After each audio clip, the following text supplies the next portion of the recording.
Hello everyone, bright future secure classes में आपका स्वागत है। आज हम चैप्टर 16 का बचा हुआ भाग पढ़ेंगे। पिछले लेक्चर में हमने बच्चा कैसे सोचते हैं या बच्चा कैसे सीखता है उसके बारे में हमने पढ़ा था। आज हम पढ़ेंगे बच्चा का जो सीखने का सिद्धांत होता है बच्चों के, उसके बारे में पढ़ेंगे। सबसे पहला सिद्धांत है तत्परता का सिद्धांत। तत्परता का सिद्धांत के प्रतिपादक है थॉर्नडाइक। तो तत्परता के बारे में जानेंगे। अगर बच्चा जो है किसी भी कार्य को करने के प्रति तत्पर रहता है तो वो उस कार्य को जल्द से जल्द शीघ्रता से सीख जाता है। तो तत्परता का सिद्धांत इसी नियम पर आधारित है। उसके बाद है अभ्यास का नियम। अभ्यास का नियम, कोई भी बच्चा हो जो किसी भी कार्य को बार बार दोहराता है, बार बार करता है, तो उस कार्य में वह निपुण हो जाता है। तो उसी हम अभ्यास का नियम कहेंगे। उसके बाद है प्रभाव या संतोष का नियम। तीसरा नंबर में प्रभाव या संतोष का नियम। तो प्रभाव या संतोष के नियम के बारे में हम जानेंगे। प्रभाव या संतोष का नियम, जब हम किसी भी कार्य को करते हैं तो उस कार्य को करने में हमको अगर अच्छा लगता है, सुख मिलता है, संतोष मिलता है, तो उस कार्य को करने के प्रति हम ज़्यादा इच्छुक होते हैं। जिस कार्य को करने के प्रति हमको संतोष नहीं मिलता है, सुख नहीं मिलता, उस कार्य को हम करना पसंद नहीं करते हैं।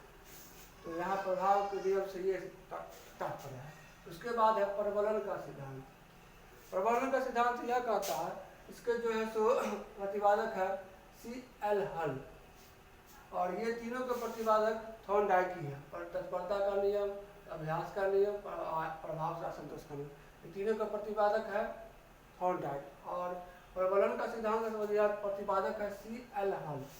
इनका मानना है कि बच्चे जो कोई भी कार्य सीखते हैं, जब तक पूरी तरह से सीख नहीं जाते तब तक उनके मन में, या कोई भी कार्य जब तक करते हैं जब पूरी तरह से पूर्ण नहीं हो जाता वो कार्य, उनके मन में संतोष और सुख की भावना उत्पन्न नहीं होती है। वो अपने आप में संतोष नहीं कर पाते हैं। तो इसके बाद है बालक विद्यालय प्रदर्शन में सफलता प्राप्त करने में कैसे और क्यों असफल होते हैं। बालक जो है सो, बच्चे जो है सो विद्यालय स्तर पर सफलता क्यों नहीं प्राप्त कर पाते हैं और कैसे प्राप्त नहीं कर पाते, इसके बारे में हम जानेंगे। तो पहला है विद्यालय का परिवेश। विद्यालय का परिवेश जो होना चाहिए वो बच्चों के रुचि, अभिरुचि, आवश्यकता आदि के आधार पर होना चाहिए। बाल केंद्रित होना चाहिए। बच्चों का जो वातावरण विद्यालय में होना चाहिए बच्चों के लिए, वो संसाधन जो होना चाहिए बच्चों की आवश्यकता के अनुसार होना चाहिए, ताकि जो है उनका सीखने का स्तर और ऊंचा हो सके और वह सफलता को प्राप्त कर सके। उसके बाद है पारिवारिक माहौल। पारिवारिक माहौल, उनका जो रहन सहन है, खान पान है, बोलने का, विचारने का, व्यवहार करने का, जैसा उनका परिवार का परिवेश होगा, जैसा उनका विचार होगा, बच्चे का उसके ऊपर प्रभाव पड़ेगा।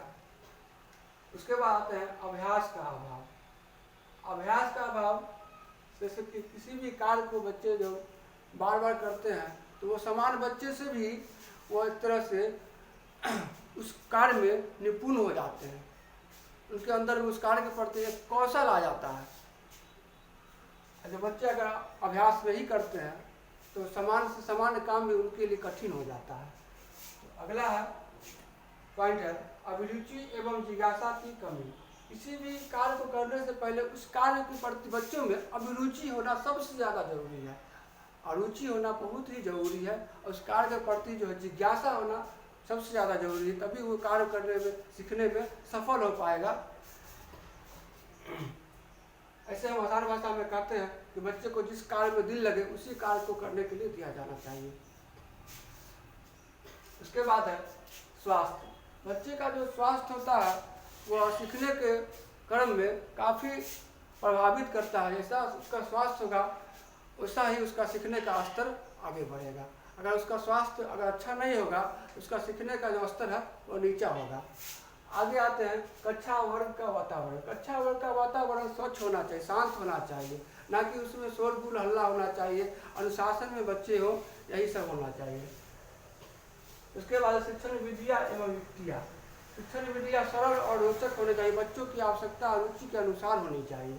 और उसका शिक्षण विधियों के अनुसार उसके बाद उसके सामग्री भी होनी चाहिए उपलब्ध, शिक्षण सामग्री भी उपलब्ध होनी चाहिए, ताकि बच्चा जो है सो विद्यालय के अंदर और विद्यालय के बाहर दोनों की से जोड़कर अपने शिक्षण को सीखने का जो स्तर है उसको ऊंचा कर सके।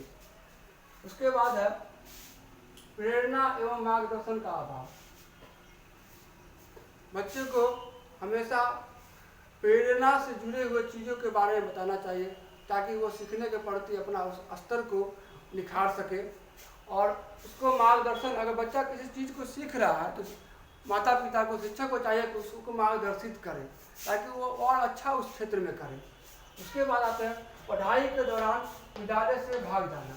ऐसे वर्ग का संचालन चल रहा है आपके वर्ग में, और बच्चे उस वर्ग में नहीं उपस्थित, उस वर्ग से बाहर निकल के कहीं खेल रहे हैं, कहीं कूद रहे हैं, कहीं भी मतलब कि कक्षा से बाहर है। इस प्रक्रिया में बच्चा क्या होता है कि उस टॉपिक को जो क्लास में चल रहा है, जो पढ़ाई चल रही है, उससे वह अभिवंचित हो जाता है, दूर हो जाता है, ताकि जिस कारण से उनका जो है सीखने का स्तर जो है नीचा हो जाता है, और सीखने का स्तर जो है बढ़ा नहीं पाते हैं। उसके बाद है ये जो असफलता जो है सो जो कैसे होता है और क्यों होता है, उसका रोकने का उपाय जो है इसके बारे में जानेंगे। सबसे पहला है माता पिता की भागीदारी। माता पिता को चाहिए जो सबसे पहले, जैसा कि हम लोग जानते हैं परिवार जो होता है बच्चे का पहला विद्यालय होता है। माता पिता को चाहिए कि बच्चा जो है सो जैसे कि कैसा व्यवहार कर रहा है, उसके बातचीत करने का तरीका क्या है, उस पर ध्यान दें, विशेष ध्यान दें। बच्चे के सारे प्रक्रिया पर, सारे व्यवहार पर विशेष ध्यान दें। बच्चा होमवर्क कर रहा है कि नहीं कर रहा है, और कर रहा है तो कैसे कर रहा है। उसके बाद वह विद्यालय समय पर जाता है, विद्यालय समय पर आता है कि नहीं आता है, और उसके अंदर में नैतिक गुणों का विकास करना चाहिए। वह एक शिक्षक और परिवार के माता पिता की महत्वपूर्ण भागीदारी होती है उसमें। उसके बाद है बालकों में कौशल का विकास।